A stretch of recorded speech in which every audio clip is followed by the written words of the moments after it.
وهابيد waxay u diideen aaman kamid noqdee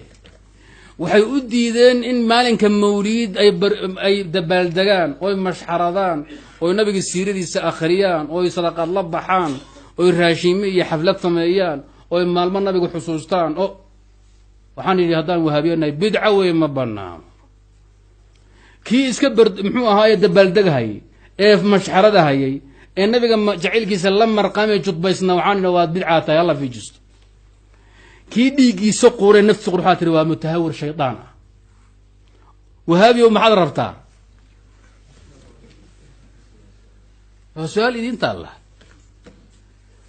su'aal idin taala jawaabteedin ka baahan way war ummadii ta wax kala weyday ee nabi maxamed jecelayda inay wax jaceelkay muujtaan u diido waxa bidca weeye alla joojiyo وكل بدعة ضلالة وكل ضلالة في النار وهابيدي قيبتي إلهي الدورتي النبي النفط وقولنا وحاتر هذين حماسيين متهورين ووحي قرنها ينجرون والا ميلا النوض دان قرن ماي إلهي سهنقا كين دقو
Allah